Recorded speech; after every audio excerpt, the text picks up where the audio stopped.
네, 안녕하세요. 국제상물원 7주차 강의 시작하도록 하겠습니다. 지난 시간에 이어서 인커텀스 2020 학습을 하도록 하겠습니다. 원래 강의 계획서 상으로는 7주차 때 대금 결제를 공부했었어야 되는데 4주차 강의를 추석 연휴로 쉬어서 그렇게까지는 못 나갈 것 같고요. 그리고 사실 이 강의 내용을 조금 더 추가해서 요 7주차 수업 뒷부분에 대금 결제 파트를 나가도 되는데, 사실은 대금 결제만 전체를 다 지금 요번 7주차 때 대금 결제를 전체를 다 할 수 있는 게 아니라서 또 중간고사 다음 주에 이제 중간고사도 있고 해서 7주차 강의는 조금 내용을 조금 줄여서 짧게 끝내고, 이제 다음 주에 중간고사를 보고 9주차 10주차 때 대금 결제 신용장, 그리고 11주차 12주차 때 이제 국제운송, 그리고 13주차 때 해상보험, 그리고 15주차 아니죠, 19, 10, 11, 12, 13, 14, 14주차 때 해상보험의 남은 부분하고 무역계약의 종료, 그렇게 남은 기간 진도를 나갈 거고요. 중간고사와 관련돼서는 제가 공지글도 올려놓을 텐데,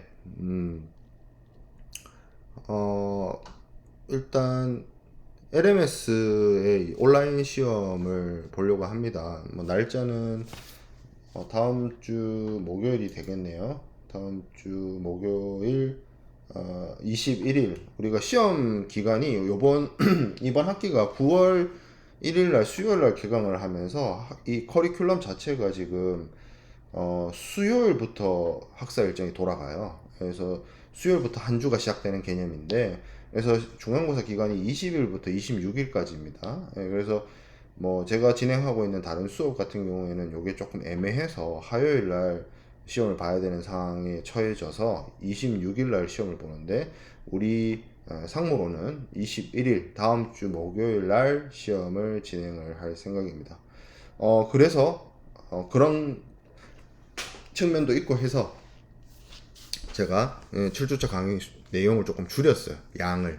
원래는 처음 7주차 강의 자료를 만들 때는 이 뒷부분에 대금 결제 파트 시작 부분하고 이제 추심하고 이런 것들 넣어서 요번 주에 다루려고 했는데, 이게 중간고사 범위로 들어가다 보니까 바로 다음 주에 시험 쳐야 되는 문제도 있고, 그리고 이제 대금 결제를 좀 한 번에 묶어서 다루려고 하는 차원에서 7주차 강의 자료의 내용을 조금 줄였고, 시험은 21일 날 저녁에 봅니다. 이게 비대면 수업들이 원래 사전 녹화 개념의 비대면 수업들은 비대면 수업이 두 종류가 있죠. 줌으로 실시간 하는 수업이 있고, 사전 녹화 강의가 있는데, 실시간 줌의 경우에는 우리가 줌으로 여러분들이 강의를 듣는 시간이 있기 때문에 그 배정된 시간에서 시험이나 이런 걸 하면 되는데, 이런 사전 녹화 강의는 시간 측정이 어떻게 되어 있냐면 저녁 시간에 되어 있어요. 왜냐하면 만약에 제가 주간에 낮에 시험을 보게 되면 그 주간에 있는 어떤 교양 수업이나 다른 전공 수업을 오프라인 수업이나 실시간 수업으로 듣는 친구들하고의 시간이 겹치는 문제가 발생을 하기 때문에 사전 녹화 강의는 물리적으로 시간 책정이 이 저녁 시간에 되어 있고, 그래서 시험을 본다면 저녁 시간에 봐야 돼요. 요번 학기부터 다음 학기 정도 되면 아마 위드 코로나 상황이 돼서 우리 학부 차원에서도 대면 수업이 조금 더 늘어날 가능성이 큰데, 일단은 그렇습니다. 이번 학기는 그래서 목요일 저녁 7시 정도 생각하고 있고요. 7시 정도 줌에 접속을 해서 여러분들이 휴대폰이나 모바일 기기를 동원을 해서 줌에 접속한 상태에서 데스크탑이나 랩탑을 이용을 해서 저기 LMS에서 온라인 시험을 보는 걸로 계획을 하고 있습니다. LMS로 시험을 보는 게 메인이에요. 줌은 여러분들 본인 인증 차원에서 부정행위 방지 차원의 본인 인증 차원에서 동시 접속을 해서, 그러니까 줌으로도 모바일 기기로 줌으로 이렇게 접속해서 내가 시험을 본다는 것을 인증을 하고, 시험은 데스크탑이나 랩탑을 통해서 그 LMS 시험을 보면 됩니다. 온라인 시험이고요. 뭐 시험 유형은 제가 보통 이 온라인 시험 같은 경우에는 객관식을 많이 내는데, 이번 학기 같은 경우에는 원체 제가 수강생도 많고 해서 과제 체크하는 것이 물리적으로 좀 어렵다라는 판단 하에 이번 학기는 별도의 과제를 내고 있지 않습니다. 그래서 시험 방식은 100% 객관식으로 하진 않고, 이번 학기부터는 객관식의 뭐 단답형 주관식이나 이런 형태를 섞는 방식으로 진행을 할 계획입니다. 그래서 뭐 그렇게 생각을 하면 되고, 시험 범위는 요번 주 하는 거, 이거 지금 이 영상에서 진행을 이 영상에 있는 내용까지 중간고사 시험 범위에 들어간다 라고 생각을 하면 될 것 같습니다. 자, 본격적으로 시작을 하도록 하겠습니다.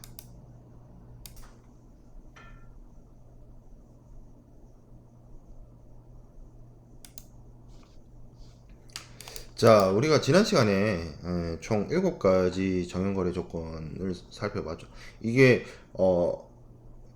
문득 드는 생각인데, 인커텀스 2020에 각각 있는 EXW부터 시작해서 뭐 DPU, 뭐 DAP, 뭐 DDP 이런 조건들을 교수님들 교재에서 어떤 교수님들은 무슨 규칙이라고 부르기도 하고, 어떤 교수님들은 규정이라고 하기도 하고, 어떤 교수님들은 조건이라고 합니다. 이게 엄밀하게 말하면 인커텀스, ICC가 제정한 인커텀스는 명칭이 룰이라고 봐야 돼요. 룰. 그러니까 룰이니까 규칙이죠. 근데 그 규칙이라는 게 사실 뭐 게임의 규칙 같은 거예요. 무슨 뭐 오징어 게임에 나오는 뭐 게임의 규칙 같이, 그 당사자들, 거래하고자 하는, 무역 거래를 하고자 하는 당사자들 사이에서 당사자들이 해야 할 일에 대해서 게임의 룰을 정한 거라고 볼 수가 있는데, 또 어떤 것들이 있냐면 이게 그 하나의 무역 거래를 위한 어떤 그 거래 조건 역할을 하기도 하거든요.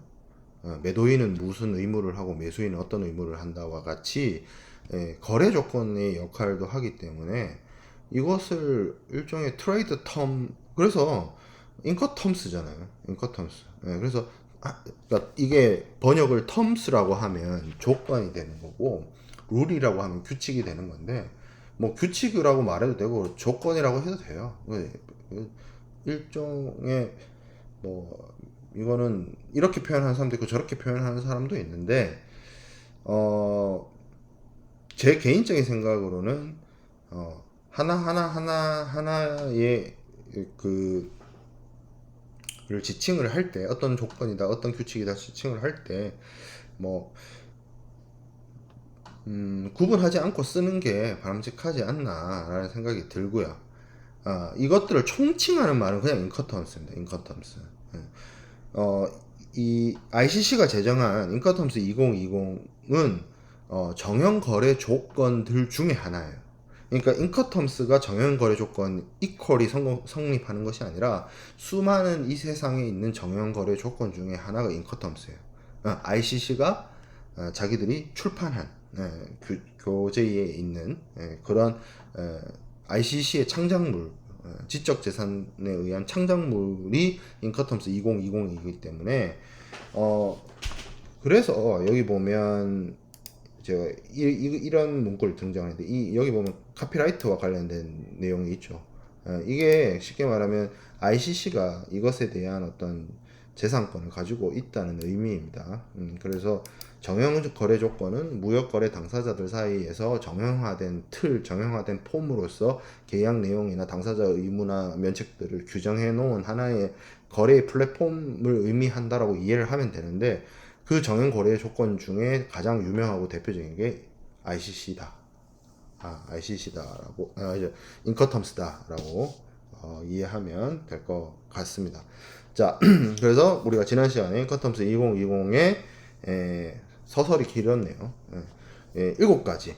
그 7가지는 운송수단 상관없이 쓸 수 있었어요. 복합 운송. 그러니까 2가지 이상의 운송수단의 결합에 의해서도 상관이 없었고, 뭐 항공 운송에서 사용을 해도 괜찮았고, 해상 운송, 다. 그렇죠. 뭐 육상 운송도 괜찮았고, 철도 운송도 괜찮았고, 그렇지만 이 오늘 보게 될 4개는 해상 내수로 운송에 적합한 인커텀스 규칙입니다. 그래서 여기 보면 지난 시간에 봤던 7가지랑 다르게 이 오늘 볼 4가지는 뭔가 설명을 하는 데 있어서 선박의 개념이 등장을 해요. 선박. 왜? 해상 내수로. 내수로는 강이나 운하를 얘기합니다. 그래서 이 바다에 혹은 강에서 배를 이용해서 화물을 운송하는 경우에, 물론 주 운송 구간이에요. 주 운송 구간이 선박을 이용하는 그러한 거래 조건인데, 그러면 상식적으로 해상 내수로 운송의 경우에는 위에 있는 7가지 선택해도 되고 밑에 있는 거 선택해도 됩니다.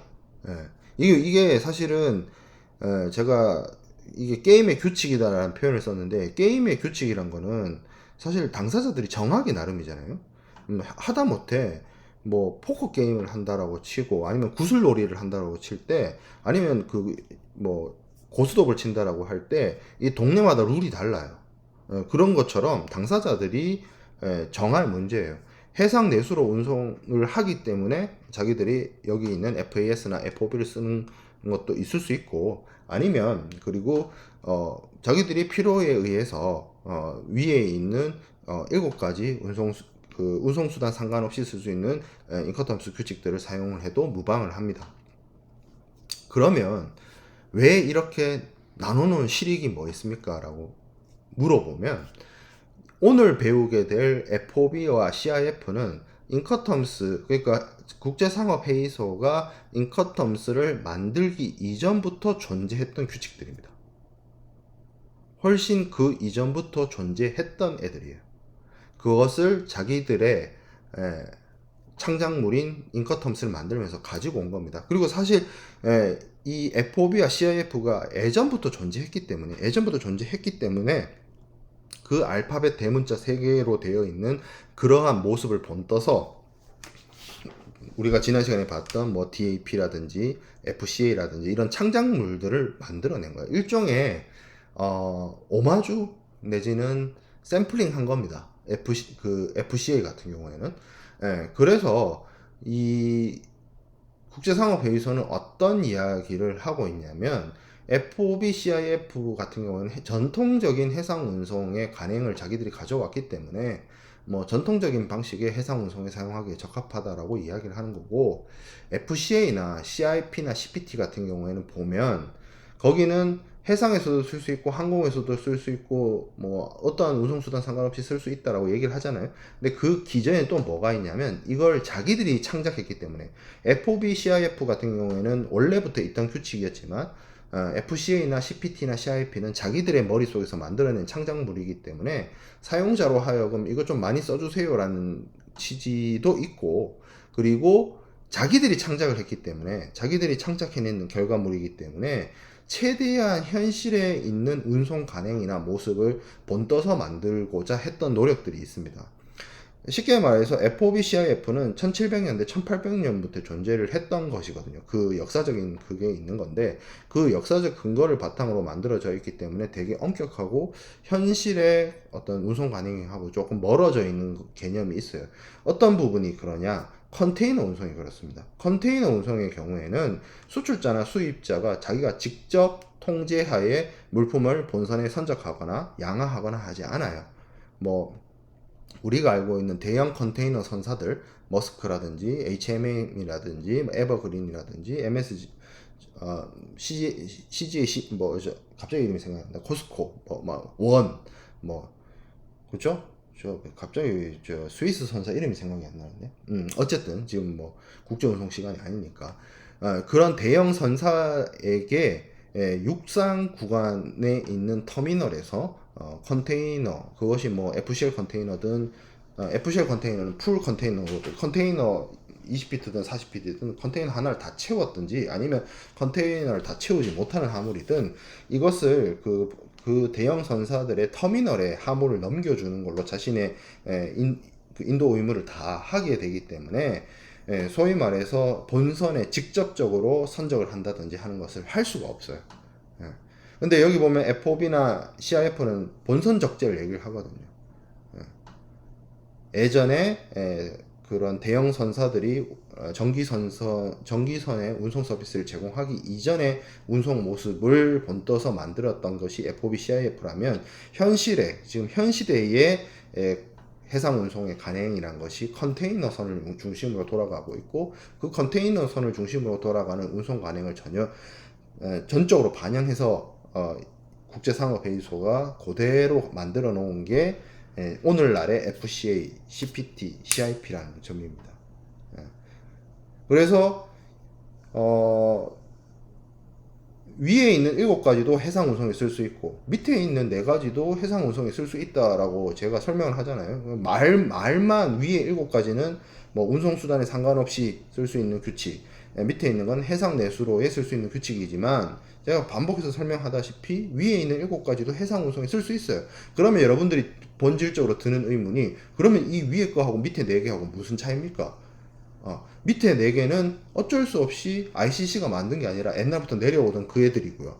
위에 있는 7개는 거의 사실상 ICC가 창작해낸 애들이에요. 그리고 그러다 보니 오늘날의 운송 간행을 그대로 가져와서 컨테이너 운송에 적합하고요. 밑에 있는 4가지 FAS, FOB, CIF, CFR은 전통적인 운송 방식, 재래선 운송 방식에 적합한 모양새를 띱니다. 규정이 그렇다는 거예요. 규정이 그렇다는 거죠. 이 인커텀스 2020의 내용이 그렇다는 거예요. 실제 오늘날 실무에서 컨테이너 운송하는 사람들 FCA, CPT, CIP 안 씁니다. 그냥 실무에서는 FOB, CIF를 더 많이 써요. 왜? 더 오래됐고 더 많이 알려졌고 더 많은 사람들이 실무적으로, 실질적으로, 전통적으로, 간행적으로 쓴단 말이에요. 그래서 이거를 사실 좀, 이 부분은 무역 계약론 수업 시간에 많이 다뤄야 되는 내용이고, 실제로 무역 계약론 수업할 때 제가 이건 많이 설명을 할 겁니다. FOB CIF가 어떤 문제가 있냐면, 인류의 문명에서 무역이 시작되면서 CIF와 FOB 간행이 만들어지던 시절에 전통적인 의미의 FOB CIF가 있고요. 국제상업회의소 ICC가 인커텀스라는 창작물로 만들어낸 FOB CIF가 있고요. 그리고 오늘날 필드에서 실무자들이 쓰는 FOB CIF가 있습니다. 다 다릅니다. 조금씩 개념이 다를 수 있어요. 그 내용이. 물론 같을 수도 있죠. 완전히 같을 수도 있지만 다르게 쓰는 경우도 많이 있다. 우리의 FOB, 우리의 게임은 이래. 실제 저기서 말하고 있는 규정은 어쨌든 상관없이 너와 나의 게임은 이런 게임으로 할 거야, 이런 식으로 해서 당사자들이 정해서 FOB, 이거 말도 안 되는 내용 같지만 우리의 FOB야 라고 하면 할 수 있는 거예요. 왜? 무역거래라는 거는 당사자 자치의 원칙에 따라서 당사자 합의에 의해서 이루어지는 사인과 사인 사이의 상거래이기 때문에 당사자들의 합의가 제일 중요하고, 그 중요한 당사자들의 합의에서 우리들의 거래가 FOB라고 주장하면 뭐 FOB인 거예요. 그거를 각자 개별적으로 거래할 때마다 정하기가 힘드니까 ICC가 개별적으로 정하지 마시고요, 자기들이 만들어 놓은 템플릿 플랫폼 쓰세요라고 만드는 게 인커텀스고요. 그리고 이 템플릿을 만들 때 국제상업회의소 ICC가 이 인커텀스 2020이라는 템플릿을 만들 때 참조한 버전이 있다는 거예요. 옛날부터 오래 역사적 배경을 가지고 있는 클래식한 FOB와 CIF가 있었다는 거예요. 그 3가지가 다 다르다. 오늘 정말 서설이 기네요. 자, 넘어가도록 하겠습니다. 이러한 FOB와 CIF의 어떤 간행이나 이런 부분은 우리가 상무론에 다룰 내용은 아니고 무역계약론 수업에서 다루게 될 내용입니다. 무역계약론, 뭐 제 수업이 됐든 다음 학기에 김철수 교수님 수업이 됐든 뭐 들으면 배울 수 있는 부분이고요. 자, 그러면 자, 7가지 알겠어. 7가지가 있고 7가지는 운송수단 상관없이 쓸 수 있는 애들 이제 4가지 해상 내수로에 쓸 수 있는 4가지를 보도록 합시다. 첫 번째 FAS입니다. FAS Free Alongside Ship입니다. Alongside Ship이 배 옆에란 뜻이에요. 배 측면. 그리고 여기 보면 우리 앞에서 7가지 배울 때 여기 뒤에 무슨 장소 계속 적도록 돼 있었죠. 뭐 place of delivery, 뭐 place of destination 그랬는데 여기는 이게 해상 내수로에 쓰기 위한 규칙이고 규정이기 때문에 뭐가 들어가 있냐면 포트가 들어가 있습니다. port of shipment, 선적항이에요. 선적항. 물품을 뭐 수출국이 되겠죠. 선적항, 본선에 적재하는 항구를 여기다 적어야 돼요. 만약에 여기다 부산, 부산 북항, 뭐 아니면 부산의 뭐 다대포항, 뭐 부산의 감만, 감천항 이렇게 적혀 있으면 그 항이 쉽게 말해서 물품의 인도 지점이 되는 겁니다. 자, 그래서 수출 동반된 물품을 매수인이 지정한 선박 선측에 인도할 때 또는 이미 그렇게 인도된 물품을 조달한 때 매도인의 인도 의무가 완료되는 조건이고, 선측이란 개념은 본선의 양하기, 하물을 들어서 나를 수 있는 그러한 기기를 말합니다. 그래서 FAS의 그림을 좀 살펴보면 까만 상자가 여기 있죠. 여기 있는데 여기에 배 옆에 측면에 부두에 여기 물품을 가져다 둘 때까지 매도인의 책임과 매도인의 위험과 매도인의 비용으로 하고, 그래서 파란색이 여기서 끝나죠. 이 이후부터는, 그러면 이 이후라고 하는 거는 매수인이 선박을 수배해서, 그래서 배가 노란색이에요. 이 배에 화물을 적재하고 화물을 옮기고 화물을 내리고 하는 모든 일체의 비용들을 다 그 매수인이 하는 그러한 방식이 FAS가 되겠습니다.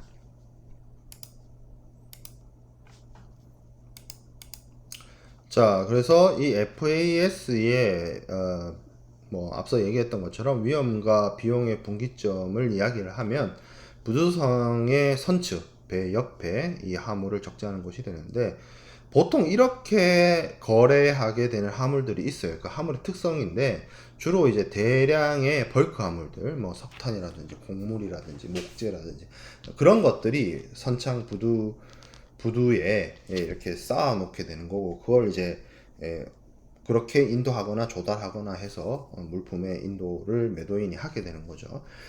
이 인도는 그 항구의 컨디션에 따라서 우리 뭐 한국의 뭐 부산항처럼 뭐 부두에 접안 시설도 많고 뭐 선적도 많고 이러면 배들이 다 접안을 해서 할 텐데, 모든 전 세계 항구들이 다 이렇게 부산 신항처럼 이렇게 선석이 잘 갖춰져 있지 않거든요.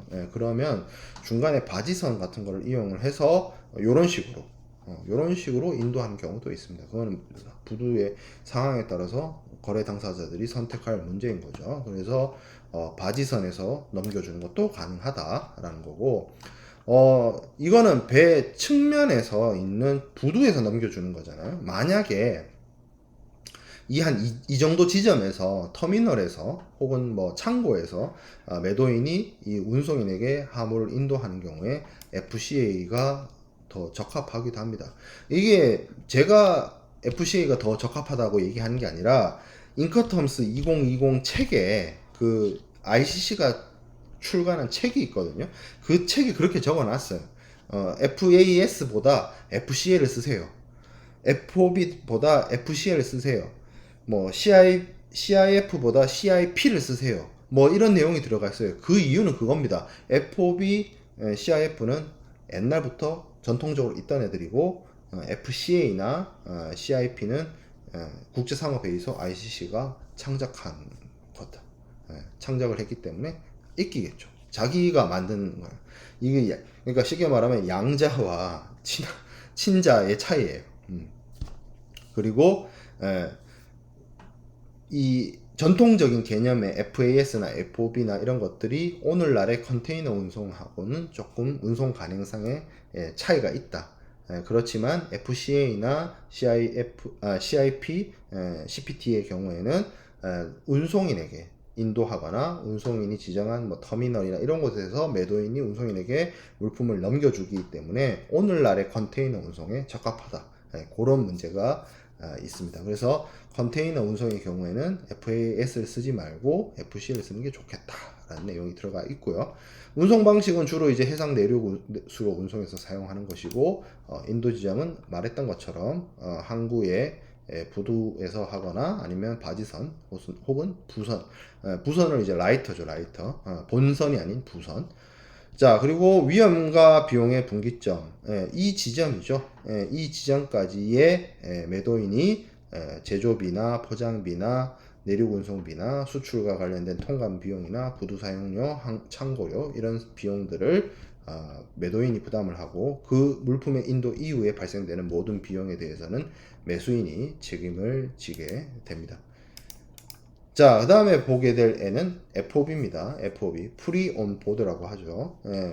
이게 정말 많이 쓰이고 가장 오래된, 말 그대로 제일 큰 형이에요. 인커텀스의 제일 큰 형, 제일 오래된 형.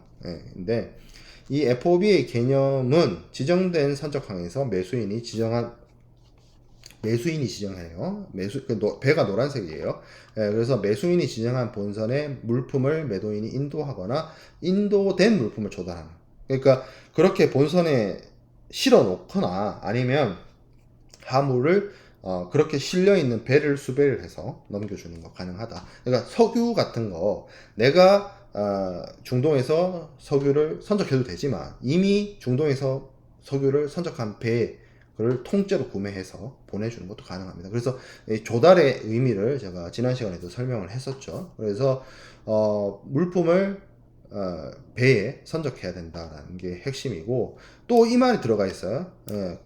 본선 적재되기 전에, 그러니까 본선이 여기가 적재되는 게 이게 선적인 거죠. 이거 되기 전에 여기쯤에 컨테이너 야드나 컨테이너 프라이 스테이션 같은 컨테이너 터미널에서 매도인이 운송인에게 화물을 인도해주는 그런 것은 FC에 쓰는 게 적절하다라고 인커텀스가 얘기를 하고 있습니다. FOB는 이런 규칙이다라는 점이고, 중요한 게 요 배의 색깔이 노란색이라는 점이에요. 그러면 그 의미가 운송수단의 어떤 수배나 운송수단에 대한 계약이 매도인이 하는 것이 아니라 매수인이 주도적으로 한다. 그리고 매수인이 수배한 선박에 매도인이 물품을 선적한다는 그러한 의미입니다. 자, FOB의 특성, 선적지 매매 조건이고요. 뭐 실물 인도 조건이고요. 그리고 본선에다가 물품을 인도하는 본선 인도 계약입니다. 그리고 인도 완료는 매수인이 지정된 선박, 매수인이 지정한 선박에 매도인이 본선 적재를 하면 인도가 완료되는 것이고, 뭐 해상 매매 조건 이런 표현을 쓸 수가 있죠. 그래서 현실적인 실물을 인도하는 방식이다라는 것이고, 그리고 이 FOB 뒤에는 분명히 선적항이 사용됩니다. FOB 부산이라고 하면 부산에서 물품을 선적했다는 얘기겠죠. 비용적인 측면에서도 마찬가지입니다. 이 비용, 코스트, 여기까지의 코스트를 매도인이 부담하고 이 이후에 발생되는 모든 비용은 매수인이 부담을 하는 그러한 방식이 되겠습니다. FOB 조건의 실무상의 문제점 이런 건데, 요게 이제 아까 제가 얘기했던 실제 실무에서 사용되는 FOB와 인커텀스에서 얘기하는 FOB가 차이가 있다는 점인데, 운송계약부 FOB 계약 형태가 있습니다. 이건 뭐냐면 매수인이 사실은 인커텀스 상의 FOB를 좀 살펴보면 이 노란색 배라는 의미가 매수인이 운송수단을 수배를 하고 매수인이 운송계약을 체결한다는 의미를 가지게 되는데, 생각을 해보면 매수인은 수입국에 있고 수출국에는 매도인이 있죠. 그럼에도 불구하고 수입국에 있는 매수인한테 선박을 수배하고 선박을 관련돼서 운송계약을 체결할 의무를 부여하고 있는 점이 사실은 조금 어려움이 있겠죠.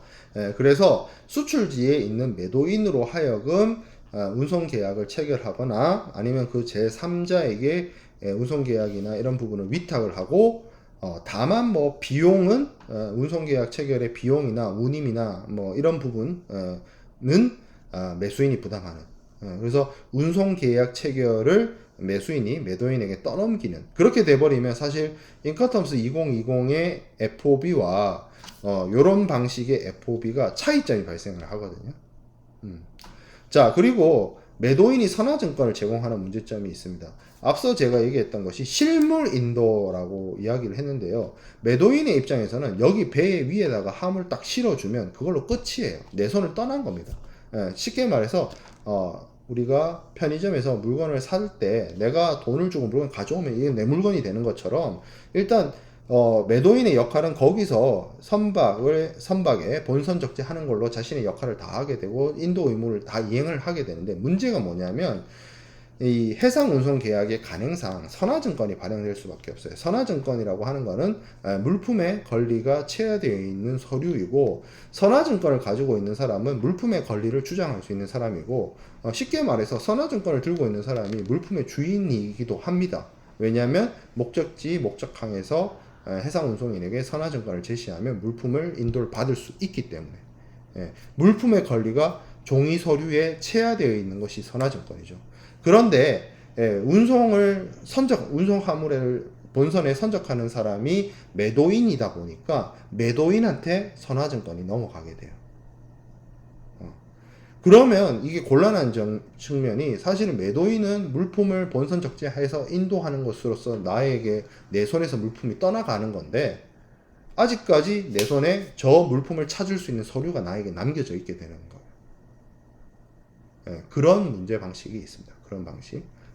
자, 그리고 하한특약부 FOB라는 개념이 있는데, 하환특약이라는 것에 대해서 우리가 수출입 절차를 공부할 때 신용장과 서류를 활용한 대금결제 방식에 대해서 제가 하한특약이다라는 말을 했지만, 이것에 대해서 자세하게 아직 배우지는 않았어요. 우리가 아마 중간고사 끝나고 추심이나 신용장 방식을 공부할 때 한어음을 공부하면서 하환특약에 대해서 다시 정리를 하게 될 텐데, 이러한 방식으로 대금 결제를 수출인과 수출자와 수입자가 많이 해요.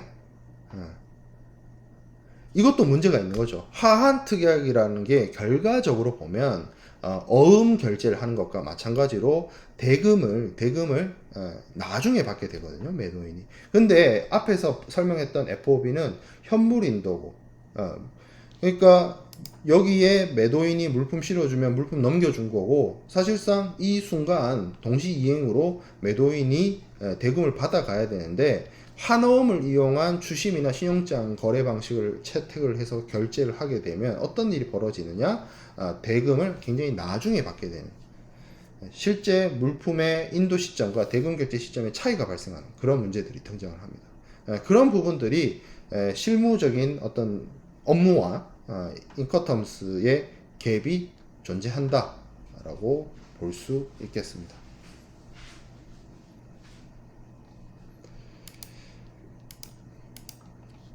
자, 그 다음에 살펴보게 될 애는 CFR입니다. Cost and Price. CFR인데, 그래서 앞에 코스트의 C와 뒤에 있는 프라이스를 딴 건데, 프라이스는 제가 지난 시간에 캐리지가 운송비다라고 했는데, 프라이스는 해상운임을 뜻합니다. 해상운임. 그래서 이 코스트는 물품의 원가를 말할 것이고, 프라이스는 운송비예요. 그래서 얘도 우리가 지난 시간에 공부했던 CPT처럼 첫 글자가 알파벳 대문자 중에 가장 첫 글자가 C로 시작하는 거죠. C로 시작하기 때문에 분기점이 두 개가 등장합니다. 자, 그림을 볼게요. 그림을 보면 배가 녹색이에요. 이도 저도 아닌 파란색도 아니고 노란색도 아니고,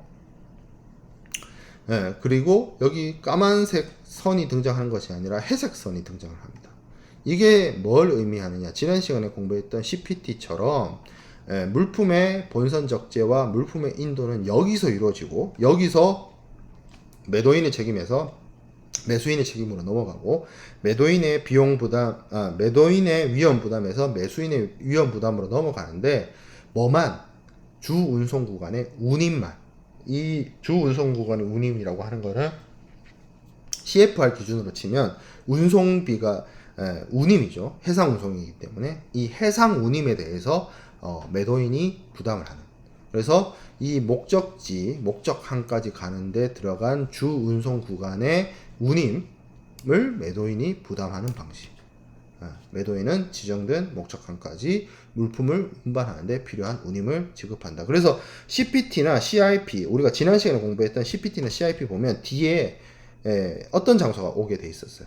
Place of Destination이 적혀 있었죠. 그래서 CFR의 경우에도 Named Port of Destination입니다. 목적항이에요.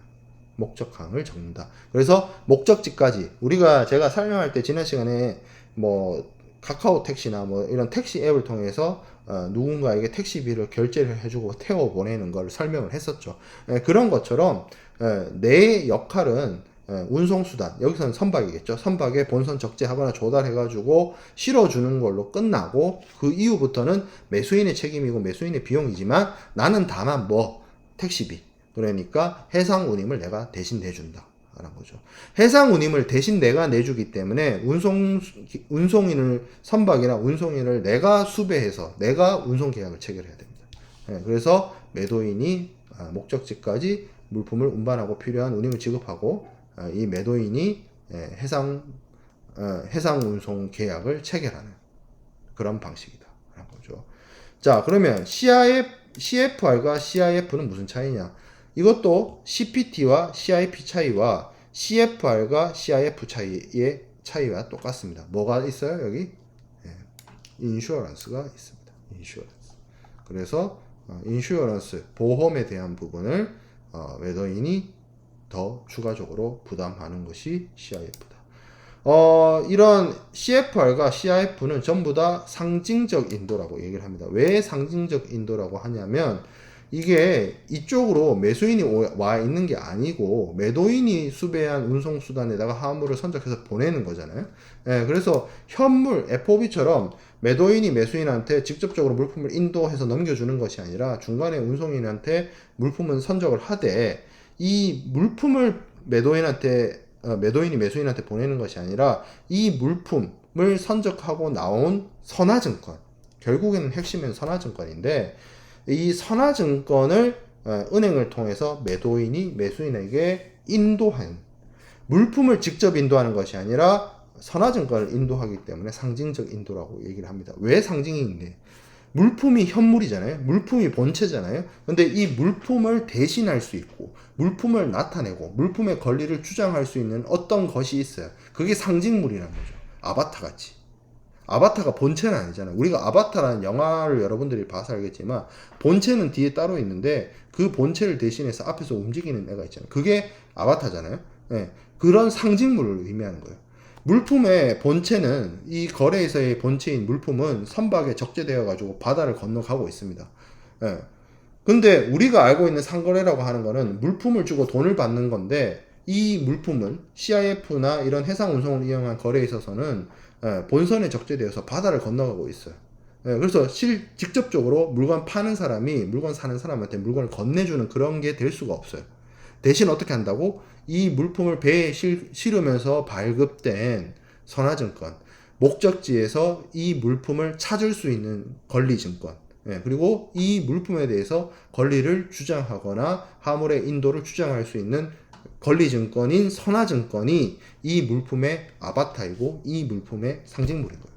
그러니까 물품을 매도인이 매수인한테 직접 건네주는 것이 아니라 대신 이 물품의 심벌, 상징물을 매도인이 은행을 통해서 매수인한테 넘겨주게 되기 때문에 이것은 CIF는 상징적 인도다 라고 얘기를 합니다.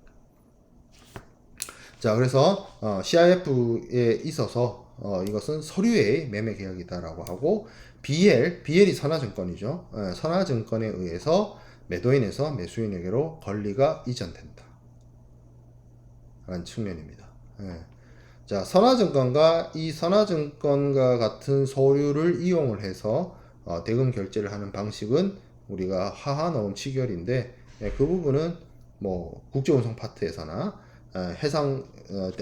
대금 결제 방식에서나 이런 부분에서 다시 또 반복해서 공부하게 될 겁니다. 그리고 운송 중 물품의 멸실 손상에 대한 책임은 매수인한테 기속된다.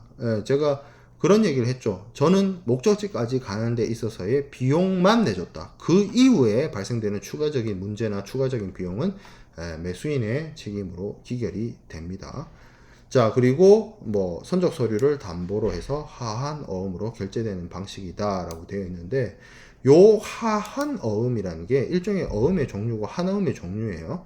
예, 그래서 여기 화가 있는데 이 화는 화요일 할 때 그 화가 아니라 선화증권 할 때 화고요.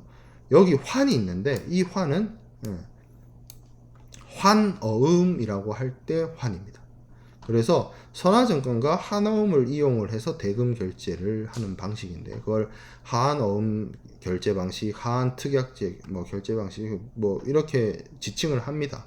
그래서 이거는 사실 어떻게 해야 되느냐, 한어음에 대한 이해를 해야 돼요. 한어음. 한어음에 대한, 한어음과 한어음을 이용한 대금 결제 방식에 대한 이해가 들어서면 사실 추심이나 신용장이나 이런 뭐 상징적 인도와 같은 메커니즘에 대한 이해가 쉽게 됩니다. 그 부분은 우리가 중간고사 끝나고 아마 살펴보게 될 거고요. 예. 그리고 물품의 인도 지점은 선적지입니다. 다만 목적지까지 가는 비용을 매도인이 부담해 줄 뿐이에요. 그래서 CIF는 선적지 조건입니다. 근데 웃긴 건 CIF 뒤에 여기 오는 장소는 목적항이죠. 목적항, Port of Destination, 목적 항구. 자, 그래서 이런 측면이 있어요. FOB 부산이라고 하면 부산이 선적항이고, CIF 부산이라고 하면 부산이 목적항입니다. 반대로 FOB LA 로스앤젤레스 롱비치라고 하면 로스앤젤레스 롱비치가 선적항이고, CIF 로스앤젤레스 롱비치라고 하면 목적항이 거기에요. CIF 뒤에 CFR이나 CIF 뒤에는 목적항을 쓰고 FAS나 FOB는 선적항을 쓴다. 이거 많이 헷갈립니다. 여러분들이 그 부분을 알아둬야 된다. CIF나 CFR은 내가 친구를 택시로 태워 보낼 때 그 친구의 집, 카카오 택시의 목적지 찍어 놓은 것, 거기가 CIF나 CFR의 목적지다. 뒤에 오는 장소다. 라는 점. 자, 그리고 서류 이전을 통한 상징적 인도라는 점은 제가 말씀을 드렸고, 그렇죠. CIF 뒤에 목적항이 옵니다. 물품의 위험 이전은 본선 적재할 때. 그래서 CIF가 뭐라고요? 선적지 조건이라고요. 그리고 비용은 본선 적재할 때까지가 매도인의 책임이고, 거기에 플러스 뭐 운임 보험료를 매도인이 부담하는 것이다. 자, CIF 조건에 필수 선적 서류 이런 것들이 등장하는데 제일 중요한 건 선화증권. 선화증권. 선화증권에 대한 이야기는 수업 내용을 조금 끊어 가도록 하겠습니다.